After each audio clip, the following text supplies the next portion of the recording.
সবাইকে স্বাগত জানাচ্ছি আমাদের বাংলাদেশ জ্বালানি সমৃদ্ধি 2050 3 দিনব্যাপী জাতীয় সম্মেলনের প্রথম দিনের প্রথম প্লেনারি অধিবেশনে।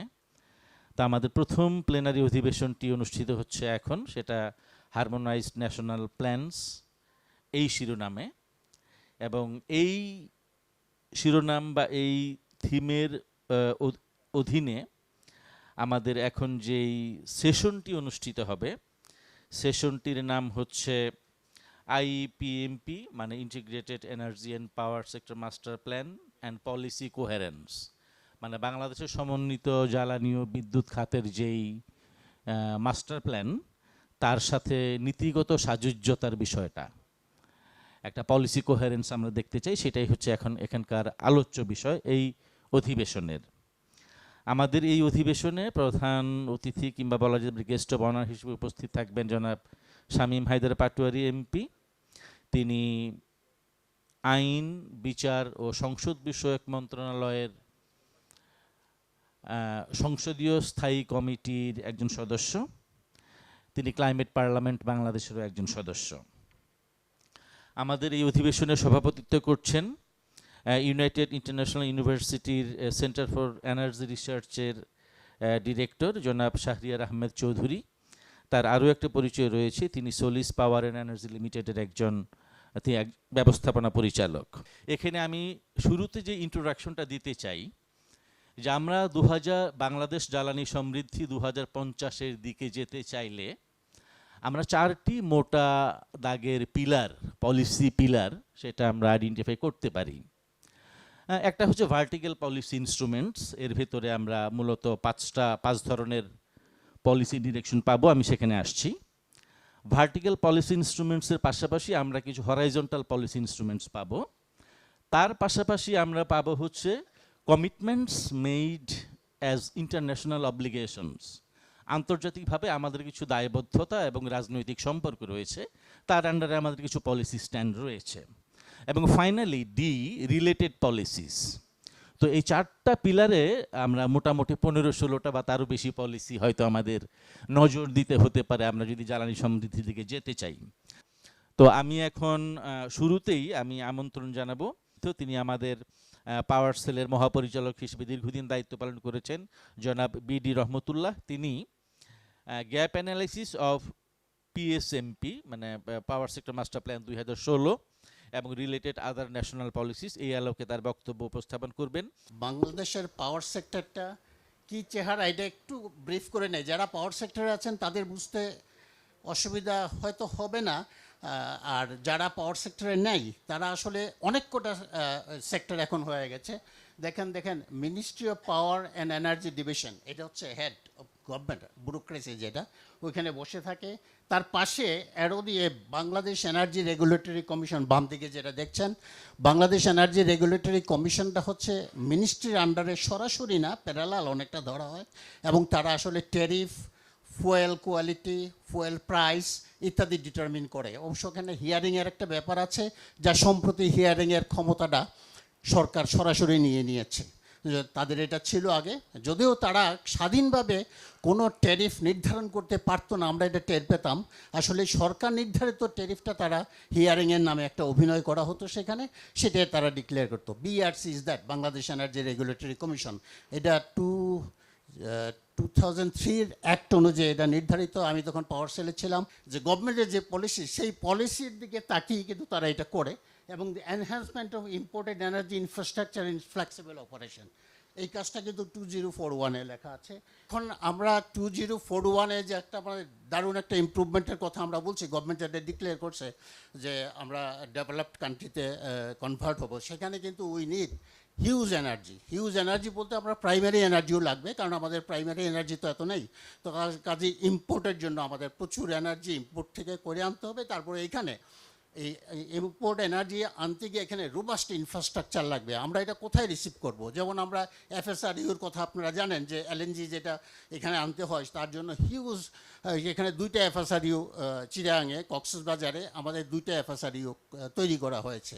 সুতরাং এই robust infrastructure including importing of this energy, primary energy, এই একটা আমরা প্রথমটা যেটা তারা লিখেছে এবং গভর্নমেন্ট কিন্তু সেটা করেছে, সেটা আমরা বলতে পারবো। আমরা জানি 12 নম্বর কূপে মিয়ানমার যে 11 নম্বর কূপ থেকে যে গ্যাসটা তুলতেছে এর পাশেই কিন্তু আমাদের 12 নম্বর কূপে যেখানে প্রোবেল একটা ইয়ার কথা বলা হচ্ছে, এখানে 42 TSF গ্যাস আছে, যেটা বর্তমান ডিমান্ডে আমাদের প্রায় 42 বছর চলার কথা।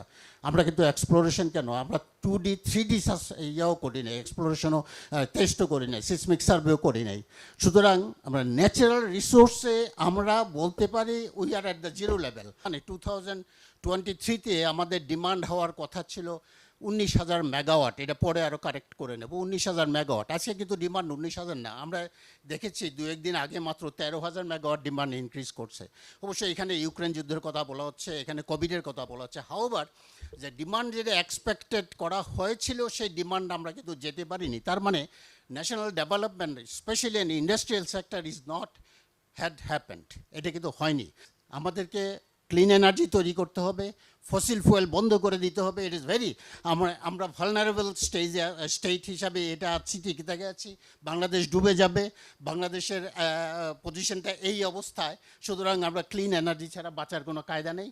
স্টাডিতে বলছে Bangladesh can produce 50,000 megawatt from solar and উইন্ডে। অ্যানারিয়াল যে স্টাডিটা করেছে, যেটা 2018-এ সাবমিট করা হয়েছে মিনিস্ট্রি অফ পাওয়ারের কাছে, গভর্নমেন্টের কাছে, সেইখানে তারা বলেছে যে 36,080 মিটার হাফ হাইট, 80 মিটার মানে 250 ফিট উপরে যে বাতাসটা আছে সারা বাংলাদেশে, নট অনলি অফশোর, সারা বাংলাদেশের কথাই তারা 9টা জায়গায়, এটা পরে আরও ডিটেলসে যাব, যাই হোক, সেখানে তারা বলছে যে আর 120 মিটার হাফ হাইট, 120 মানে প্রায় 300 ফিট, 300 ফিটে গেলে বলছে এখানে 66,000 megawatt power can be produced from wind.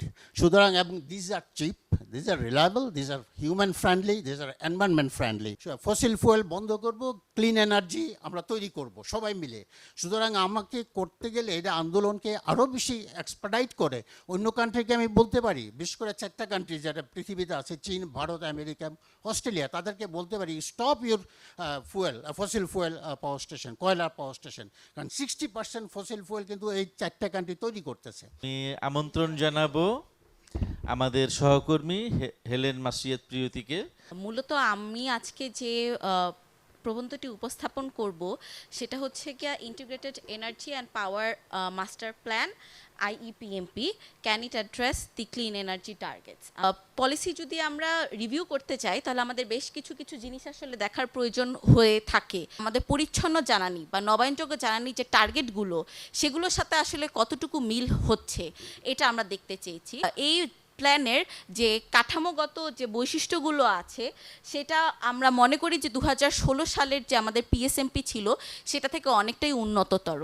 এখানে যে ধরনের নতুন নতুন ভ্যারিয়েবলস আমরা অ্যাড করেছি আমাদের যে পাওয়ার ডিমান্ড ফোরকাস্টের ক্ষেত্রে, আমরা এখানে কিছু নতুন সেক্টরস অ্যাড করেছি, এখানে সেক্টরাল আলোচনাগুলো হয়েছে এবং তার পাশাপাশি আমরা দেখতে পাচ্ছি যে এটা একটু এখানের মেথোডোলজিটা বা আমাদের সিস্টেমটা একটু রোবাস্ট। এখানে আমরা মূলত জেনারেশন মিক্সটা যদি আমরা দেখি, আমাদের বর্তমান যে ড্রাফটটা রয়েছে সেখানে জেনারেশন মিক্সে রেফারেন্স সিনারিওতে ওভার ডমিনেন্স দেখতে পাই আমরা গ্যাসের। এই নীল জায়গাটুকু যদি আপনারা দেখেন ওটা মূলত গ্যাস। আসলে গ্যাসের মধ্যে আছে LNG। পরবর্তীতে যখন আমি আপনাদেরকে দেখাবো তখন দেখবেন যে আসলে ডোমেস্টিক গ্যাস নয় বরঞ্চ ইম্পোর্টেড LNGর উপরেই হয়তো বা একটু বেশি রিলায়েবিলিটি প্রকাশ পাচ্ছে ড্রাফটে সোফার। আর আমরা যদি নেট জিরো সিনারিওতে যাই তাহলে এখানে আমাদের একদম, আপনারা যদি 2050 সালের ইটা দেখেন তাহলে এখানে আমাদের যে টেকনোলজিগুলো হাইড্রোজেন, অ্যামোনিয়া, এগুলো অনেক বেশি ওভার ডমিনেন্স আছে। পরিচ্ছন্ন কয়লা করার চেষ্টা একটা আমরা দেখেছি যে আমাদের 4th ড্রাফটে করা হয়েছে কার্বন ক্যাপচার টেকনোলজির মাধ্যমে। এটা পরবর্তীতে রিনিউয়েবল এনার্জি পার্টে গেলে হয়তো আমি আরও বিস্তারিতভাবে দেখাবো, কিন্তু আমাদের যদিও বলা হচ্ছে যে আমরা কমিটমেন্ট করেছি আমরা নতুন করে আর কয়লাভিত্তিক বিদ্যুৎ কেন্দ্রে যাব না, আমাদের সমসাময়িক দেশগুলোর মধ্যে একটা কম্পারেটিভ অ্যাসেসমেন্ট করার আমরা চেষ্টা করেছি। সেসব দেশগুলোর প্ল্যানগুলোর টাইম ফ্রেম কেমন হয়, তারা এনার্জি মিক্সে কী রাখার চেষ্টা করছে, তাদের এনার্জি এফিসিয়েন্সি অ্যান্ড কনজারভেশন কেমন এবং তারা টেকনোলজির দিক দিয়ে কতটুকু এগিয়ে যাচ্ছে। টাইম ফ্রেমের দিক দিয়ে বাংলাদেশ সমসাময়িক দেশগুলোর সাথেই আছে, কিন্তু এনার্জি মিক্সের ক্ষেত্রে একটা বড় তফাৎ রয়ে গিয়েছে। অন্যান্য দেশগুলো এখন অনেক বেশি ফসিল ফুয়েল থেকে বেরিয়ে এসে নবায়নযোগ্য জ্বালানির দিকে যাওয়ার চেষ্টা করছে, যেখানে আমরা বাংলাদেশ অনেকটাই একটু পিছিয়ে আছে। আমরা এখনও ফসিল ফুয়েলকে আঁকড়ে ধরে রাখতে চাচ্ছি। এনার্জি কনজারভেশনের দিক দিয়ে বলতে গেলে টার্গেট আমরা মোটামুটি অ্যাম্বিশাস টার্গেট রাখছি, কিন্তু সেইটা ইমপ্লিমেন্ট করার মতো ওরকম অ্যাক্টিভিটি বা ওরকম ওয়ার্ক প্ল্যান আমরা আসলে অন্য দেশের সাথে কম্পেয়ার করলে আমরা এখানে বেশ কিছুটা পিছিয়ে আছি। রিনিউয়েবল এনার্জি বা নবায়নযোগ্য জ্বালানির গোল থেকে ডেল্টা প্ল্যানের সাথে আমরা মনে করছি যে মোটামুটি 40% মতো একটা সামঞ্জস্য রয়েছে। পার্সপেক্টিভ প্ল্যানের সাথে অনেকটাই অ্যালাইনড, কারণ মোটামুটি আমাদের শুরুতেই বলা হয়েছে যে আমাদের মহাপরিকল্পনাটা আসলে পার্সপেক্টিভ প্ল্যানকে টার্গেটে রেখে করা। মুজিব ক্লাইমেট প্রসপারিটি প্ল্যানের সাথেও আমাদের কাছে মনে হয়েছে যে খুবই কম ধরনের একটা অ্যালাইনমেন্ট রয়েছে, মাত্র 30% অ্যালাইনমেন্ট আমাদের কাছে মনে হয়েছে। মহাপরিকল্পনায় আসলে ক্লিন এনার্জির মধ্যে কি কি ঢুকে আছে এবং রিনিউয়েবল কতটুকু, অবশেষে আমরা এটা পেয়েছি। এটা জানুয়ারির আপডেট, কিন্তু দুঃখজনক ব্যাপার ক্লিন 40%ই আছে 2040 সালে, কিন্তু আসলে রিনিউয়েবল মাত্র 8.8%। মানে মানে সোলার, উইন্ড, হাইড্রো থেকে আমরা মাত্র 8.8% পাবো। বাকি সবই 40%-এর মধ্যে 40% রিনিউয়েবল এনার্জি আসলে অ্যাচিভ করা সম্ভব কি না। 90,000-এর 40% আসলে হয়তো বা আমাদের পক্ষে সম্ভব হবে না। ওভার অ্যাম্বিশিয়াস একটা জিডিপির উপর ভিত্তি করে একটা ওভার অ্যাম্বিশিয়াস টার্গেট সেট করা হয়েছে, তার 40% হয়তো আমরা করতে পারবো না। But a more realistic approach, a more realistic GDP with a more realistic power demand forecast, in that case মনে হয় আমরা 40% রিনিউয়েবল এনার্জি থেকে করতে পারবো। 2,000 মেগাওয়াটের 40% আসলে আমাদের 40,000 মেগাওয়াটের কাছাকাছি, তো সেটা হয়তো আমাদের পক্ষে সম্ভব হবে না। এটা হচ্ছে গিয়ে মোটা দাগে আমাদের একটা অবজারভেশন। আসলে এত উচ্চাভিলাষী একটা পাওয়ার ডিমান্ড ফোরকাস্টের 40% আসলে আমরা করতে পারবো না। আমাদের এইসব বায়াসনেস থেকে বেরিয়ে এসে একটা রিয়ালিস্টিক জিডিপি গ্রোথ রেট ধরে একটা রিয়ালিস্টিক পাওয়ার ডিমান্ড ফোরকাস্ট করা এবং সেটার 40% অ্যাচিভ করার জন্য একটা আলাদা সিনারিও এটিএস বা এনার্জি সিনারিওর পাশাপাশি একটা renewable energy 40% renewable energy by 2041, এরকম একটা সিনারিও আমাদের দরকার টু অ্যাচিভ দি গোল। নতুন আইপিএমপিতে আরেকটা জিনিস যেটা সুস্পষ্টভাবে থাকা দরকার, সেটা হচ্ছে আমাদের নবায়নযোগ্য জ্বালানির ক্ষেত্রে ইনভেস্টমেন্টের একটা ব্রেকডাউন থাকা দরকার, যেটা কিনা গ্যাস, এলএনজি এবং কোলের ক্ষেত্রে আছে, যে আমরা কোথায় কত পার্সেন্ট আসলে অ্যালটমেন্ট রাখছি, কিন্তু রিনিউয়েবল এনার্জিতে এটা আসলে মিসিং। তো আমাদের ওই প্রত্যেকটা আমাদের যতগুলো উইন্ড প্ল্যান আছে বা সোলার এনার্জি রোডম্যাপ আছে, সেগুলো অনুযায়ী আর কি আমাদের ওই জায়গাগুলোকে এক্সপ্লোর করার জন্য আসলে একটা কনক্রিট প্ল্যান দরকার। সরকার যে ধরনের পদক্ষেপ নিয়েছে, সোলার ইরিগেশন ট্রান্সফর্ম করা, আমাদের রেলওয়ে স্টেশনের ছাদগুলোকে এবং প্রাইমারি স্কুলের ছাদগুলোকে আসলে তারা সোলার ইনস্টল করে ওখান থেকে বিদ্যুৎ আনার যে প্রকল্পগুলো নিচ্ছে, সেগুলো আসলে বাস্তবায়ন করলে আমাদের কাছে মনে হয় যে আমাদের যে টার্গেট আছে, আমাদের যে পলিসি, আমাদের যে মুজিব ক্লাইমেট প্রসপারিটি প্ল্যানের যে 40% রিনিউয়েবল এনার্জি টার্গেট আছে, সেটা আসলে সম্ভব হবে অ্যাচিভ করা। Centre for participatory research and development থেকে এসছেন আব্দুল্লাহ ফাহাদ। আপনাদের সবাইকে ধন্যবাদ। পলিসি ইনস্ট্রুমেন্ট বলতে আমরা বুঝি যেটা পলিসি প্ল্যানিংয়ের সাথে ইমপ্লিমেন্টেশনের একটা লিঙ্কেজ তৈরি করে। তো আমাদের পলিসিতে আমাদের যে ডেফিনেশনটা আছে, সেই দুইটা ডেফিনেশনে আছি। রিনিউয়েবল এনার্জি পলিসি 2008-এ আমরা রিনিউয়েবল এনার্জি ডিফাইন করেছি এরকম যে solar photovoltaic, solar thermal, wind energy, biomass, biogas, hydro and biofuel. আমরা ক্লিন এনার্জিকে ডিফাইন করেছি এভাবে, যেটা ইনক্লুড করে রিনিউয়েবল এনার্জি টেকনোলজি সবগুলো, পাশাপাশি আপনার nuclear energy, waste to energy, কিছু কিছু জায়গায় ওটাকে মডার্ন বায়োমাস হিসাবে বলা হয়েছে, hydrogen, ammonia fired thermal power plants এবং অন্যান্য থার্মাল পাওয়ার প্ল্যান্টস যেটাতে কার্বন ক্যাপচার এবং স্টোরেজ টেকনোলজিটা ব্যবহার করা হয়েছে। এনার্জি পলিসি ল্যান্ডস্কেপে প্রথম রিনিউয়েবল এনার্জির কথা এসেছে 1996 বা ন্যাশনাল এনার্জি প্ল্যান। ওইখানে রিনিউয়েবল এনার্জির কথা এসেছে, ওদের রিসোর্সের সিচুয়েশনটা কী বা কী করা উচিত, নর্মেটিভ সেন্সে কিছু কথা আছে। বাট ওইটার রিভিশন 2004-এ এসে আমরা প্রথম একটা টার্গেট সেট করেছি। আমরা 2004-এ এসে বলেছি 2010-এর মধ্যে বিদ্যুতের 5 ভাগ চাহিদা আমরা পূরণ করব রিনিউয়েবল এনার্জি থেকে, এবং 2020-এ আমরা 10 ভাগ পূরণ করব রিনিউয়েবল এনার্জি থেকে। আমাদের climate change strategy and action প্ল্যানে আমরা নর্মেটিভ সেন্সে কিছু কথা আছে যে আমাদের দেশের এইসব করা উচিত, জিএজি ইমিশন রিডাকশন করা উচিত এবং আমাদের এই কাজগুলো করা উচিত। কিন্তু রিসার্চ অ্যান্ড ইনোভেশনের কথা বলা হয়েছে, কিছু ইনভেস্টমেন্ট প্ল্যানিংয়ের কথা বলা হয়েছে। আমাদের ডেল্টা প্ল্যানে এসে আমরা একটা পোর্টফোলিও টার্গেট বলছি আবার, যে 30% রিনিউয়েবল এনার্জি 2041-এর মধ্যে। ওখানে আমাদের ওই যে ইউনিভার্সিটির সাথে রিসার্চের ব্যাপারে এটা প্রমোট করার কথা বলা হয়েছে এবং ওইখানে দুইটা ইম্পর্ট্যান্ট জিনিস বলা হয়েছে ফাইন্যান্সের ক্ষেত্রে, যে কিছু ইনোভেটিভ ক্রিয়েটিভ প্ল্যান ডেভেলপ করা যেটা আমাদের ফাইন্যান্সটাকে ইনশিওর করবে এবং আমাদের ল্যান্ড প্রকিউরমেন্ট নিয়ে রিনিউয়েবল এনার্জি প্রজেক্টের ক্ষেত্রে যে চ্যালেঞ্জটা আছে ওইটার জন্য স্পেসিফিক ডেডিকেটেড কিছু কাজ করতে হবে, এই ধরনের একটা ডিরেকশন আছে। আমাদের ন্যাশনাল বিল্ডিং কোডে খুব সুন্দর একটা রেগুলেশন আছে রিনিউয়েবল এনার্জি প্রমোশনের ক্ষেত্রে। সেটা হলো যে আমাদের রেসিডেন্সিয়াল বিল্ডিংয়ের অনুমোদিত লোডের 3% আমরা রিনিউয়েবল এনার্জি থেকে পূরণ করতে হবে এবং নন রেসিডেন্সিয়ালের ক্ষেত্রে 5%। সেটা আমরা যদি রিনিউয়েবল এনার্জির শেয়ারটা ইনক্রিজ করতে চাই তাহলে আমরা কি করতে পারি? তখন একটা জিনিস ছিল যে হ্যাঁ, পিএসএমপি 2016 মানে অনেক বলা হয়েছে যে আমরা ইম্পোর্ট করে এই আমাদের পোর্টফোলিওটা সুন্দর করব রিনিউয়েবল এনার্জির ক্ষেত্রে। তাছাড়া দুটা কথা বলা হয়েছে, ফসিল ফুয়েলের সাবসিডি কমানোর কথা বলা হয়েছে।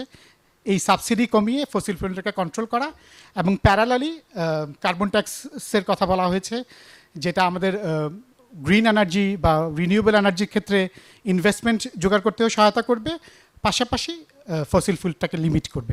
মুজিব ক্লাইমেট প্রসপারিটি প্ল্যানে আমরা অনেক বড় কথা বলেছি। আমরা বলেছি 30% করবো 2030-এর মধ্যে, 40% করবো 2041-এর মধ্যে। কিন্তু মুজিব ক্লাইমেট প্রসপারিটি প্ল্যানের সিনারিও কিন্তু একটা না, 4টা সিনারিও। একটা সিনারিও হলো বিজনেস অ্যাজ ইউজুয়াল, একটা এনডিসি সিনারিও, আর একটা Mujib climate prosperity plan scenario, আর একটা এমসিসিপি ম্যাক্সিমাম। তো ওইটার টার্গেটটা হলো 30% এবং 40%। যেমন আমরা যদি বিজনেস ইউজুয়াল সিনারিওতে দেখি 2030-এ আমাদের শেয়ারটা হবে 6% এবং যদি 2000 এমসিপিপি সিনারিও দেখি সেটা হবে 10%। আমাদের পলিসি রিনিউয়েবল এনার্জির পলিসি ন্যারেটিভে মানে পলিসি ইনস্ট্রুমেন্টের কথা যদি বলি, আমরা ব্যাকওয়ার্ডে যাচ্ছি। 2004-এর পলিসিতে দেখা যাচ্ছে অনেক বেশি ইনস্ট্রুমেন্ট ছিল যেগুলো ইমপ্লিমেন্টেশনে সহায়তা করে, এগুলো কমতে শুরু করেছে। আমাদের এখনকার ড্রাফট রিনিউয়েবল এনার্জি পলিসিটা নতুন কিছু অফার করছে না এবং যে ক্লিন এনার্জি এবং রিনিউয়েবল এনার্জি ডিবেটের কথা বললাম, এটা ফুড ফর থট আজকের জন্য হয়তো না, আমাদের নেক্সট টেকনিক্যাল সেশনগুলোর জন্য। আর আমরা আসলে একটু ওভারওয়েলমড হয়ে গেছি যে আমাদের সুপার অপটিমিক সিনারিওটা, অ্যাকচুয়ালি আমাদের সিনারিওটা কি? আমরা যদি দেখি পাওয়ার সেক্টরের ডেভেলপমেন্টটা অ্যাকচুয়ালি ইনফর্ম হয় পাওয়ার সেক্টর মাস্টার প্ল্যান থেকে। বিপিটিপি সরাসরি ওইটা ফলো করে, অন্য কোনো পলিসি দিয়ে মানে অতটা রিলেভেন্স এখানে ক্রিয়েট করে না। ওইটা অনুযায়ী যদি আমরা দেখি 2030 নাগাদ আমরা 10% রিনিউয়েবল এনার্জি শেয়ার পাওয়ার জেনারেশনের ক্ষেত্রে সেকেন্ডারি এনার্জি তো যাচ্ছি। ধন্যবাদ সবাইকে। Hi Donna, I'm sorry, I would like to invite you to say few words or few sentences on this particular agenda. Especially would like to know from you whether there is any example before us where the country, following a political decision, has taken drastic, steps towards renewable. At first, renewable energy portfolio standard policy that mandated that a certain percentage of power in our states, these are state policies, they go state by state in the United States. For the Philippines, it covers the entire country. And they did it gradually, but what it does is it mandates and requires, it's a policy of the government, of the state or the federal government in the case of the Philippines, that a certain percentage of your energy must come from renewables. So the Philippines started out conservatively.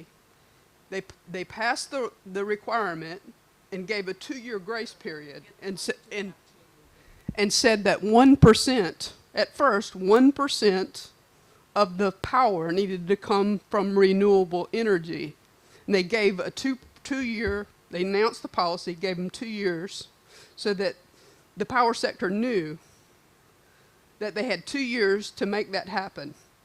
In the United States, with 50 states, we have 40 states that have renewable energy portfolio standards. Each of them are different. Each of them have different perspectives. But it caused the most dramatic and rapid adoption of renewable energy of any policy that I've ever seen governments adapt is simply the government said to the power sector, a certain percentage of the power in this country or this province or this state must come from renewable energy. And so in the United States, we saw the most rapid escalation in investment in renewable energy as a result of the implementation of that renewable energy portfolio standard policy. And then the other example I'll give, of course, is Germany. Germany is and then China itself. We can't ignore China is one of the biggest adopters of renewable energy. And one of my questions, because China has come to Bangladesh and made big investments. They're an important economic partner. And they have the technology, they have the manufacturing, they have the proven capacity to install and build renewable energy technology, but they're taking their old, outdated coal technology and investing here in Bangladesh. And so my question is, why can't Bangladesh be first? Why can't Bangladesh get the benefit of the knowledge of investment in renewables? And so it's really important that these countries that are doing renewables have policies that work or get adopted. And it is possible, it is feasible, and as you know, Germany has one of the biggest renewable energy adoption rates, percentages of power. And so in the last 15 years, those adoption rates have increased rapidly, especially as the price of renewables has dropped. And so the heart and soul of it every time, though, is having strong people, especially the youth, who will inherit our planet, the young people, partnering with the policymakers to say we want a livable, sustainable future, we want energy security, energy sovereignty, and we want the policies that will make that happen. My name is Yuki Tanabe. I work for JAXIS based in Tokyo.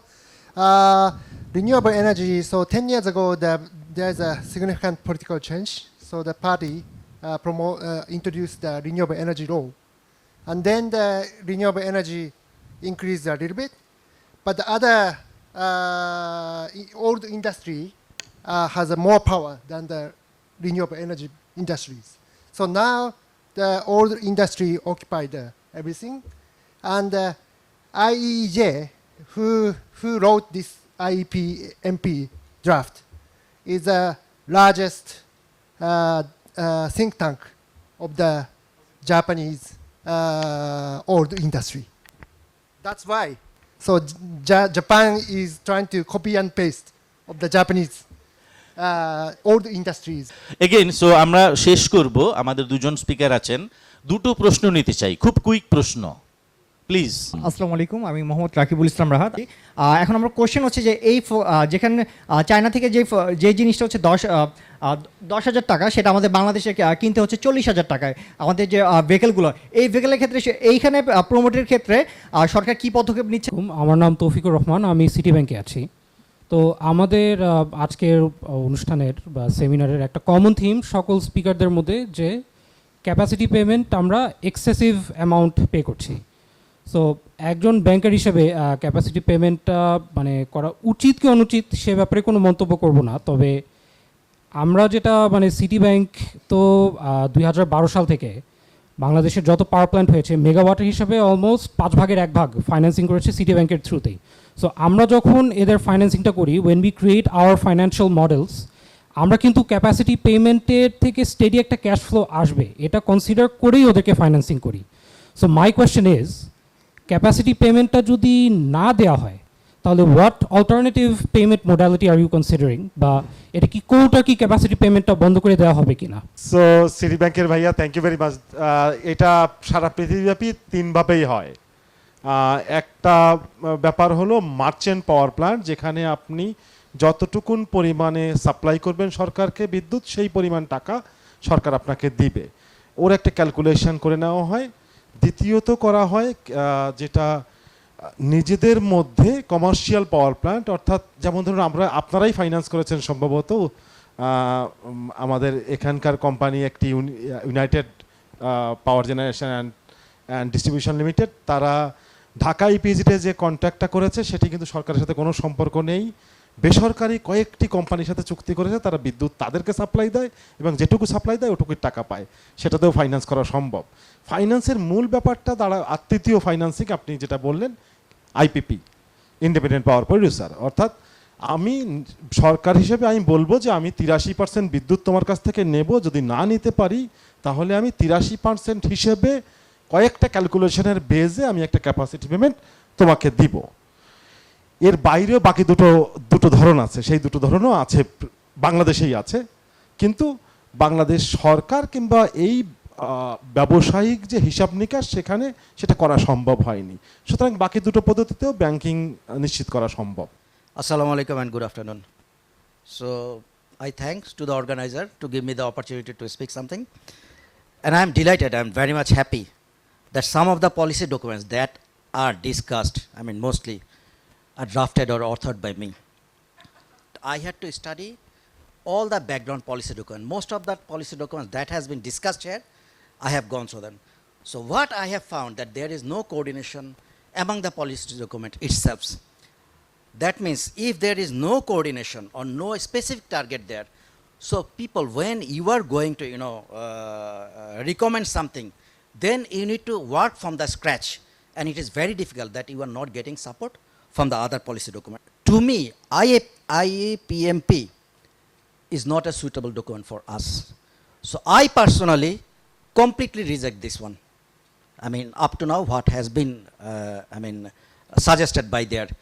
And what is my feeling that by the name of hydrogen, by the name of ammonia, we are trying to encourage the fossil fuel based power plants. But where the whole world is going, so sometimes when I'm discussing with the policymakers, I said that look, since 2013, the new capacity installation in the whole world was more than 50%. I mean, renewable was more than 50%.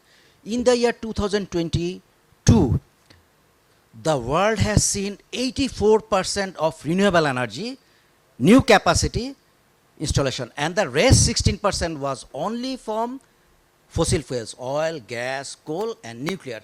So where the world is going? So this is not only because of the climate change. This is number one, energy security. And number two, now the renewable energy has achieved the grid parity. So solar and wind, even in Bangladesh perspective, solar and wind has become the cheapest energy source. If we develop the capacity of solar and wind, our energy security is ensured. And number two, we don't need to spend a single money for fuel. Having saying so, I'd like to conclude my speech. Thank you very much. সমাপনী বক্তব্য barrister Shamim Haider Patwari MP মহোদয়। আগ্রহের সাথে সবগুলো কথা শুনছিলাম। It's a good learning lesson, এবং আপনারা রাইটলি চুজ করেছেন। থিওরিটিক্যালি আসলে পলিটিশিয়ানরা মোটিভেট না হলে কোনো চেঞ্জ সম্ভব না।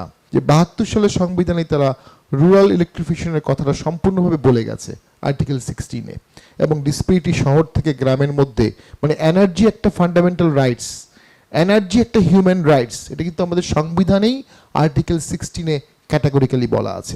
মুজিব প্রসপারিটি প্ল্যানের মধ্যে যেটা বলা আছে, এটা ইউটিপিজম আমি বলবো না, কারণ এটা অ্যাচিভেবল, আপনিও বললেন অ্যাচিভেবল, বাট যদি এটার পিছনে কোনো সাপোর্ট ফান্ড না থাকে, স্টেট মেশিনারি না থাকে, কোঅর্ডিনেশন না থাকে, হারমোনাইজেশন যেটা এই প্লেনারির টপিকস না থাকে, ডেফিনেটলি এর ধারে কাছেও অ্যাচিভ হবে না, কোনো সন্দেহ নাই। সো সেটার জন্য আমার মনে হয় প্লেনারিটি ইজ ভেরি ইম্পর্টেন্ট, এবং সেটার জন্য রাষ্ট্রকে ওপেন হতে হবে, সরকারকে ওপেন হতে হবে, কথা বলতে হবে, কথা শুনতে হবে, ইন্টিগ্রেশনের মাধ্যমে। দুটো সেক্টরে অশুভ ছায়া আছে বাংলাদেশে, একটা হচ্ছে ব্যাংক আর একটা হচ্ছে এনার্জি। কোনো সন্দেহ নাই যে মডেলে বাংলাদেশে এনার্জিতে পুশ করা হয়েছে, এটা একদম সাইকোপেন্সি, একটা হারিড অ্যান্ড একটা ফাস্ট কুইক শতভাগের দিকে যাওয়ার ট্রাই করা হয়েছে।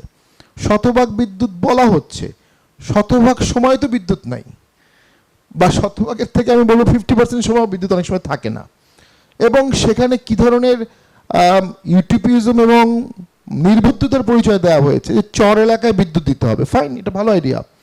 একটা চরে থাকছে 400 লোক, আমার একটা চরে আমি জানি, সেখানে সাবমেরিন কেবল দিয়ে বিদ্যুৎ নেওয়া হয়েছে 60 কোটি টাকা প্রজেক্ট। 60 কোটি টাকা দিয়ে আপনি ওই চরে সোলার প্রজেক্ট করলে আপনার তো অনেক বেশি রিটার্ন আসতো, কিন্তু কেন ওইটাতে ডাইভার্ট করা হলো? এখানে একটা ব্যবসায়িক দুষ্ট চক্র কাজ করে, সেই প্রজেক্টগুলোই নেওয়া হয় যেখানে প্রফিট বেশি করা যায়, সেই প্রজেক্টগুলো নেওয়া হয় যেখানে দুর্নীতি বেশি করা যায়। সো যেটা খুব ইম্পর্টেন্ট, রাজনীতিবিদ, এমপি, মন্ত্রী বা ব্যুরোক্রেসি অথবা কি পলিসি মেকার্স, তারা এই ধরনের কোনো ব্যবসায় এঙ্গেজ থাকবেন না, অথবা এই ধরনের কোনো ব্যবসা তাদের আত্মীয় স্বজন থাকবে না, because that create a potential danger of bias. যারা পলিসি তৈরি করছে আর পলিসির সুবিধাভোগী যদি এক হয়ে যায়, তাহলে কখনোই দেশের স্বার্থে প্রকৃত পলিসি হবে না। অ্যান্ড ক্যাপাসিটি চার্জের মতো নির্বুদ্ধতা এই কারণেই হয়েছে, ওখানে সবাই সুবিধাভোগী, each and every stake holder.